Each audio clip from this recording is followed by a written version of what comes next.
Ini ada isinya nggak nih? Ada. Panitia. Jadi kan tadi kita udah ngobrol tentang bagaimana waktu hari pencabutan pencabutan nomor urut ya, gaya Kaisang dan Gibran menyalami Ibu Megawati. Terus ini saya ingin tahu nih, kira-kira untuk ketiga calon presiden ini masalah brandingnya lah ya. Kita tes lah nih, saya mau tes lah, bagian dikit lah, bukan tes apa ya, nanya-nanya aja lah ya. Kira-kira kok 1 apa, 2 apa, 3 apa gitu ya. Boleh ya? 1 apa, 2 apa, 3 apa. Bisa saya sebut Capres Anies Baswedan. Teringatnya apa? Teringatnya rektor. Oke, rektor. Mungkin rektor intelektual itu ya. Karena ya memang tuh banyak orang yang suka dengan Anies karena menganggap Anies ini cerdas, intelektual. Oke, Anies berarti rektor intelektual ya. Kalau Pak Prabowo tegas ya. Sekarang berubah gemoy. Dulu jualannya tegas ya, tegaran gitu ya, siap menghadapi siapapun. Kalau Pak Ganjar, jogging, lari pagi, lari dari kenyataan, lari dari mantan gitu ya. Udah nyaut dia di situ bang. Ini operator jangan nyaut. Kita minta honor gua lagi.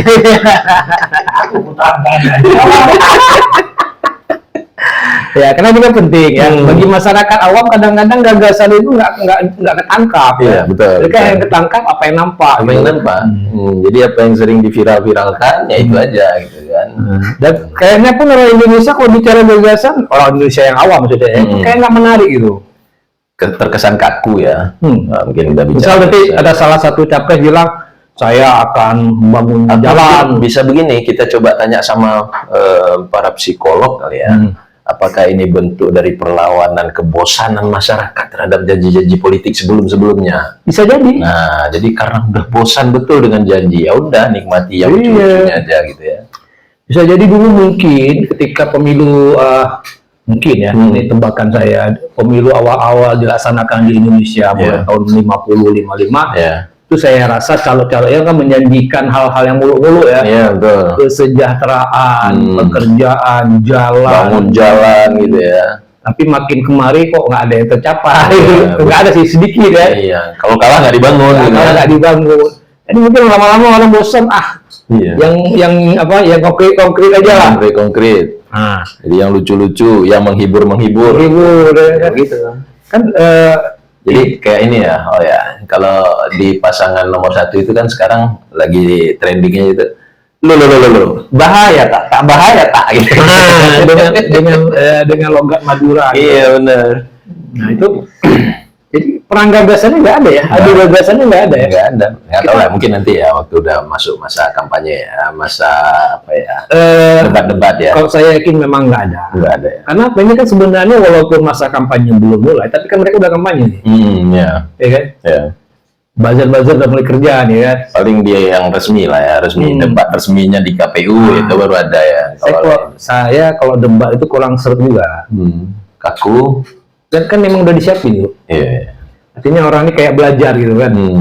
Jadi mungkin nanti ada timnya udah kasih materi, ini bisa untuk bahan debat gitu. Jadi persoalannya apakah materi itu dilaksanakan nggak spontanitas gitu ya. Jadi nggak menguji nggak menguji pemahaman. Lebih bagus ya begini-begini ya, podcast. Jadi mungkin tanya itu. Podcast aja ya. Capres-capres ini banyak nih podcast. Itu di roasting. Nah, jangan baper juga. Ya karena nanti kalau mereka terpilih kan hari-harinya di roasting terus. Iya, di roasting terus. Jadi gitu-gitu aja. Sebenarnya mungkin masyarakat lebih suka ya pola-pola seperti itu ya.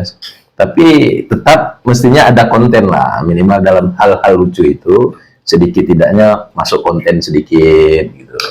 Sebenarnya ada gagasan-gagasan tadi seperti yang ada capres yang menjanjikan memberikan tunjangan untuk ibu-ibu hamil kan. Kalau gitu menarik tuh. Saya istri saya suruh hamil terus itu. Istri yang mana dulu? Kemudian ada Kasih makan gratis. kasih makan gratis, ya. Nah, kemudian ada kasih naik gaji PNS sekian ratus %. Kayaknya ada sih secara konsep, tapi kan nggak populer. Iya, betul. Ya kan, selalu perangnya itu atau tweet war-nya itu bukan masalah gagasan, tapi Iya. masalah jelek-jelekin, masalah fitnah, sipulan dulu. Mungkin menariknya begini nih, momen-momen seperti ini untuk para konten kreator, ya kan? Ini uang masuk juga dari Jelas. Jadi YouTube-nya naik, Iya. TikTok-nya naik, Nah, semuanya naik. ini yang kita lakukan nih. Ya kan, kita di podcast lokal dari daerah, di mana bisalah sedikit meraup dari Ya, Tapi dari kita pesta, kita demokrasi. Iya. Masa yang kebagian podcaster Jakarta doang. Iya. Itu kayak gaul Jakarta tapi, doang. tapi ini kan supaya nggak rendah viewernya, ya kan? Ini dikirim ke grup-grup pemenangan nasional. Iya. Jadi nanti kan mereka yang lucu-lucu di share gitu Iya, kan. iya. Ini kita kurang lucu ini. Ini memang kurang. Harus dibuat lucu. Nah, sesuai bayaran lah. Kalau kita undang Cak Lontong, kita undang si apa yang komedian Atau lebih berani. Nah, berani aja ngomong asal gitu kan. Tapi resikonya itu. kalau sekedar berani siapa yang laut kemarin ketangkap itu Siapa itu? Abu Laut aja. Abu Laut apa kurang berani ya? Abu Laut. Gitu Karena kan. dia makan gratis, tidur gratis, rumah gratis ya. Ya itu resikonya. Tapi ya ini juga apa ya, bentuk demokrasi kita lah kan. Iya. Kita ada kesempatan untuk podcast yang menyampaikan pendapat kita kan. Mm-mm. Dulu kan nggak ada gini ya. Nggak ada ini Nggak bisa ya. Iya, betul. Paling kita bisa ngomongnya di warung kopi ya. Di warung kopi pun lihat kiri kanan juga. Kalau sekarang ya di mana aja dah bebas lah. Ya. Asal jangan Nggak perlu kita ngintip-ngintip gitu kan. Itu. Nah, apa ya? Kita kan pinginnya gagasan lah kan. Gagasan disampaikan. Jadi nanti kalaupun misalnya saya tim ses Presiden A, Bang Joni tim ses Presiden B, Abang sukses nih. artinya Belum. gitu. Tapi saya kok nggak ada yang datang ngajak gitu kan. Saya perasaan abang nggak mungkin nggak diajak, pasti diajak. Belum Mungkin dikenal. Abang ragu-ragu kali. Iya, masalah honor juga nih. Ada yang dikasih honor ya? Nggak tahu. Ini Saya pinginnya ada kita gitu. cari itu mana tim ses yang kasih honor. Ini enak nih kalau ngomongin masalah duit, masalah kesejahteraan. Jadi saya ganti aja topik ya. Saya ada baca satu spanduk dari partai baru lah ya. Partai baru pecahannya PKS. Jadi salah satu spanduk itu ditulis dengan spanduknya besar, misalnya dari guru ngaji menjadi anggota DPR RI. Itu maknanya apa kira-kira itu? Nah, oke, maknanya bisa berbeda-beda. Yeah. Tapi bagi saya itu maknanya mirip-mirip from zero to hero. Iya. Dari bukan siapa-siapa Yeah. menjadi orang hebat. Masalahnya dipilih nggak? Saya bukan bicara itunya. Ya saya pikir berarti dari orang biasa-biasa. Orang biasa-biasa itu kan konotasinya nggak ada duit, nggak ada ini, nggak ada itu. Nggak ada Menjadi peluang. orang yang hebat, orang kaya raya, orang ini, orang itu Yeah. terkenal. Ya. Artinya, wah ini suatu ladang pekerjaan. Jalurnya di partai politik kali. Iya, jalur ini tidak betul. Artinya kalau nasib kita bagus, kita dari bukan siapa-siapa, asal terpilih, kita menjadi orang Gabung di partai itu. nggak juga, gitu. dari partai mana aja kan. Tapi menarik juga mereka buat begitu ya. Menariknya begini, ya, oh ini semacam untuk memperbaiki nasib kita gitu. Soal nasib layak berubah atau enggak, ya nggak tahu lah kan, nggak bisa. Toh nasib kita aja nggak jelas kan. Nah, jadi saya tertarik, wah ini berarti bisa untuk memperbaiki nasib dia gitu. Artinya anggota-anggota dewan itu secara kesejahteraan dia akan terjadi lonjakan kan. Itu bagi mereka. Itu lah bagi- Maksud saya tadi bagi tim sesnya. Saya nunggu tadi Nah, untuk itu tim dia. sesnya. Nah, sampai ke tim ses. Sekarang tim ses. ses kebagian nggak? Nah itu dia. Kalau tingkat calegnya aja sudah janjinya dari zero, ya kan? Berarti kosong, tim sesnya kosong berarti. kan gini nih problemnya. Ketika dia sudah terpilih, dia akan menikmati nikmatnya gemerlapnya dunia lah. Gitu. Masalahnya para tim ses nih sekarang tim kan ses itu nunggu kan sekarang nih. Tim ses ini kan nggak dapat ya. Tapi memang nggak mungkin juga tim ses semua dibayar. Iya. Bisa berapa duit kan? Cuma harus dibicarakan lah kayak mana mekanismenya. Kali aja di pilpres atau di pileg kali ini kali aja ada tim yang dibayar. Ada, saya yakin ada. Ada. Cuma kan di level mana? Kayak kita ini di level kota ini kayaknya yang apa ya, geli yang mau bayar. Tapi saya lihat ini menarik juga nih, ada model baru sedang menjabat di komisaris BUMN mana mundur untuk menjaga netralitas, alasannya begitu. Ini kan hilang gaji nih. Gaji BUMN komisaris berapa sih kira-kira? Kalau saya melihat hilang gaji, tapi mereka sedang berjudi. Artinya kalau calon yang dia usung menang, dapat lagi. Nah kalau kalah, namanya juga berjudi. Padahal ini kan minimal 1 tahun lagi masih bisa dapat. Iya, tapi kan kalau 50 juta aja. Kalau dia nggak berkeringat lagi kan nggak terpilih, nggak diajak lagi. Kasih duitnya aja untuk tim. Ini kan gantinya dia 1 orang nih, gantinya sekian puluh orang. Beda dong. Gajinya aja dikasih. Beda. Bedanya kan ini kan masalah pemikiran, bukan masalah kerja-kerja lapangan kayak angka-angka spanduk. Ya, tapi ketika dia di belakang dari komisaris itu kan orang nggak tahu juga dia kerja pemenangan atau tidak. Ya, percisnya kita nggak tahu lah kenapa mereka mundur. Tapi kalau pemahaman saya juga, ya mereka ini seperti berjudi ya. Seperti berjudi atau ya tadi. Dan mereka kan memang orang-orang kaya juga lah, orang-orang sudah memang sengaja menciptakan image bahwa ini sedang berlaku sportif begitu, nggak tahu juga. Ya gitu ya kan. Mungkin nanti panitia bisa ngundang gitu kan. Ini kan sedang ada serangan-serangan juga nih. Ya kan. Bisa ngundang lah nanti siapa komisaris atau mantan komisaris. Asal jangan komisaris yang udah lama mundur. Atau jangan komisaris polisi yang aktif, Pak. Beda lagi. Ya. Terus lagi ada lagi yang jadi banyak hal yang menarik sih di politik. Cuma ada yang satu lagi yang jadi kepikiran saya soal jangan baperan. Jangan baper. Bahasa jangan baperan ini kan untuk menunjukkan jangan main perasaan. Jangan main perasaan. Santai aja. Rasional saja. Kan? Kemarin kan berdarah-darah tuh. Ya kan, yang belakang nih berdarah-darah, ujung-ujungnya gabung. Tapi dalam pemikiran kita udah baperan duluan. Nah, gini, oke, di politik dulu-dulu nggak gini-gini juga ya. Tapi makin kemari kan orang-orang itu semakin tidak berintegritas, cuma berlindung di balik kata-kata jangan baperan gitu. Misalnya nanti satu hari kita berdua nih janjian ya, besok kita ketemu ya jam 2 gitu kan. Terus jam 2 nggak datang. Pas nanti Joni tagih kok nggak datang. Ada, saya punya teman yang begitu. Kok nggak datang tadi? Alah kamu itu aja baperan. Baru nggak datang. Baru sebentar. Dulu ketawa, kita udah kesal gitu ya. Atau nanti ada yang janji nanti kasih proyek gitu kan. Nah sini dulu fee-nya, uangnya. Terus nggak dibagi proyeknya. Pas ditagih, alah kamu jangan baperan lah. Gitu kan. Jadi istilah jangan baperan ini sudah dibawa kemana-mana gitu. Sehingga merusak integritas ya. Kalau kita mau berbicara idealnya ya kan, ya mengalir seperti air kan begitu. Jadi karena memang kondisinya semuanya sekarang serba itu tadi saya bilang, mungkin udah masyarakat sudah tidak percaya apapun lagi. Nah, apapun yang disampaikan para politisi, akhirnya ya masyarakat itu alah itu sandiwara nanti ya. Jadi nggak usah baper, bawa lagi bahasa itu kan. Nah itu, jadi saya juga masuk korban lah kalau begitu. Nah terus kalau kita berlindung di balik kata jangan baperan, apalagi yang bisa kita harap gitu?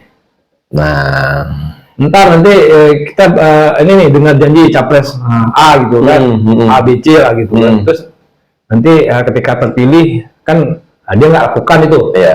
Terus dia jawab nanti, sekarang masyarakat aja. Masyarakat dari 3 orang gitu. Nah, dari 3 ini siapa sebenarnya yang sedang bersandiwara, siapa sebenarnya sedang main perasaan, ya kan, siapa sebenarnya yang itu masyarakat pasti punya penilaian. Kita lihat saja. Saya punya penilaian. Tapi masalahnya hari ini kan semua juga berpikir untuk masa depan masing-masing, kepentingan pribadi masing-masing, ya kan. Oh hari ini saya idealis, tergilas, umpamanya gitu kan. Toh nanti ujung-ujungnya si Fulan udah seperti ya bahasa tertulis di Lauhul Mahfuz, tapi bahasa Lauhul Mahfuz ini bahasa versi manusianya, bukan versi Tuhannya. Maksudnya? Gitu. Jadi sudah ada kayak ini. Oh, ini sudah diatur. Oh begitu. Jadi kesannya kan berlindung di balik alasan. itu kan pernah ada semacam apa ya yang siapa tuh yang di luar negeri ngomong itu.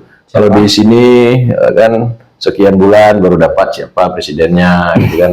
Sekian jam baru dapat siapa presidennya. Di Indonesia belum lagi sudah tahu siapa presidennya. Itu kan anekdot seperti itu udah berkembang memang jauh. Ya, nah, ya pertanyaan besarnya apakah kita mengikuti tren yang hari ini sedang berlangsung atau menciptakan tren yang baru atau gimana gitu kan? Nah, itu dia makanya. Kalau tapi ujung-ujungnya kan kalimat yang keluar itulah Indonesia gitu. Artinya kalau apa ya? Banyak yang salah di awal ya. Kalau kita mengikuti tren maka kita bisa tergilas ya. Ya susah sih. Ya susah juga kita bilang kan. Karena sewa buzzer berapa sih? Gitu kan. Bagus sebenarnya podcast begini aja. Nggak usah kasih ke buzzer gitu kan. Jadi percuma sebenarnya. Kita ngomong berteriak-teriak juga, hasilnya nggak ada. Masalahnya dia yang muncul, mereka sewa buzzer ini mas. Karena kita ini kan lagi-lagi apa ya? Kita yang di daerah ini kan kurang terdengar. Ya algoritma kita itu nggak muncul itu. Nggak muncul ya. Nah, gimana caranya kita munculin ini?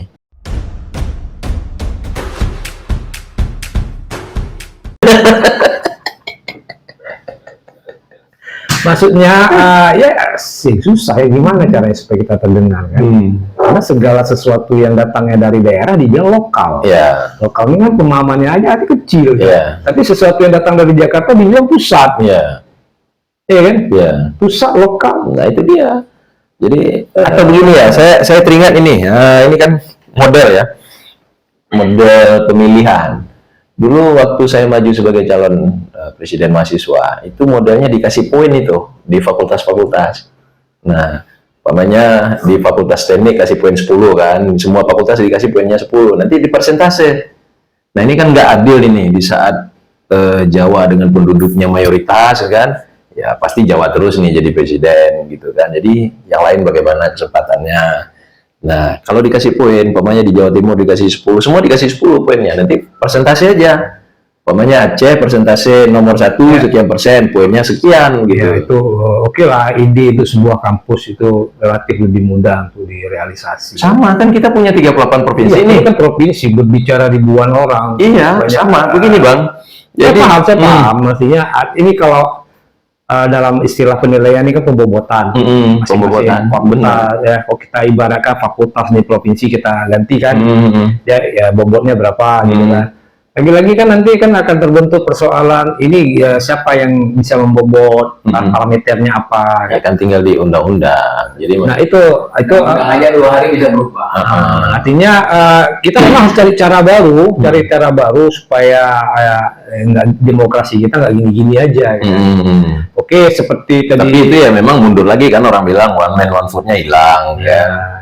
Terus juga seperti pemilihan di Amerika kan mereka berdasarkan negara bagian, itu siapa yang menang kan.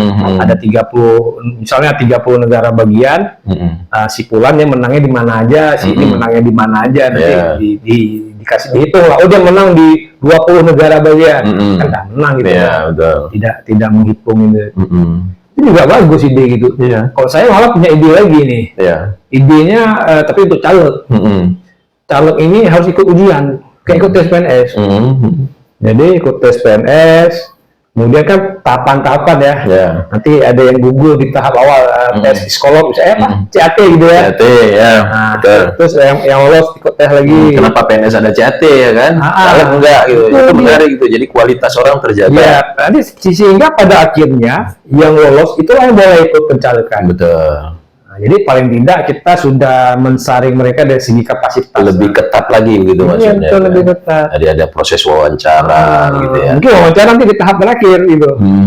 Tahap terakhir tidak banyak lagi ya. Paling ada ide-ide baru lah ya. Betul. Karena kalau semua kita apa ya, kalau saya semuanya harus benar, ini jadi rusak sistem kan. Nah itu dia saya bilang. Jadi negara ini siapa yang beruang dia berkuasa kan, termasuk merubah undang-undang sesuka hati ketika dia sudah duduk di parlemen kan, karena emang itu ranahnya parlemen kan. Ketika dia punya uang, tidak punya ijazah, masuk dengan paket C pun selesai, masuk dia barang tuh kan, ya punya uang, dia menang. Nah, semakin banyak yang seperti ini, makanya undang-undang jadi rusak kan. Iya, betul. Nah, kita perketat lagi, tapi nah sekarang ini kan sudah terlanjur penuh dengan orang beruang gitu. Iya, sekarang beruang gitu kan. kita gini, ide ini kan ada proses sampai jadi menjadi sebuah undang-undang atau kanun lah. Ya mungkin ide ini kita sampaikan hari ini ya. 10 tahun lagi. Kan, tapi saya sudah nggak begitu yakin sih, karena posisinya hari ini semakin hari juragan-juragan itu semakin banyak masuk di parlemen. Nah itu kalau jadi kapasitas itu sudah tidak ada lagi. Yang penting isi tas. Kalau sistemnya masih seperti ini, ya gini-gini aja lah. Ya, saya kan tahu kan kayak di abang lah, posisi hari ini aktivis juga, dikenal gitu kan, punya track record lah di organisasi, terus punya kapasitas juga di akademi, sekarang dosen. Tapi cuma lah kalau mencaleg, ya kan susah karena nggak punya uang kan, walaupun punya banyak mahasiswa. Gini, di kalangan intelektual atau dosen ini bukan hanya persoalan nggak ada uang, tapi mereka nggak mau main seperti itu. Ada rasa idealis. Ya itu dia. Artinya kita kayak menjual diri. Iya, tapi masalahnya kan orang lain begitu. Iya, itu dia. Itu problemnya. Jadi kalau ada orang yang mengatakan kenapa para dosen atau yang nggak mau mencaleg, ya itu jawabannya. Nah itu dia. Jadi coba kita mulai dari sekarang kan. Salah satu dengan ide tadi itu, ayo diseleksi super ketat lah, ya kan. Jangan cuman diseleksi waktu PNS saja, CAT gitu kan. Ada ini ada itu gitu kan. Nah, bayangin aja untuk jadi manajer aja mesti S1 kan. Iya. Masa untuk mimpin rakyat, ngurusin satu kota, melahirkan sebuah aturan ya kan. Tapi ya aturan ya kalau diuntungkan dia ya buat keluar aturan tuh, kalau enggak ya enggak keluar aturannya. Kelaman ini kayaknya di luar pun mau maghrib nih. Ya. betul. Kita ya. Oke, udah cukup lah. Lain kali kita sambung ya. Kita sambung lagi dengan sempatan. Assalamualaikum warahmatullahi wabarakatuh. Waalaikumsalam warahmatullahi wabarakatuh.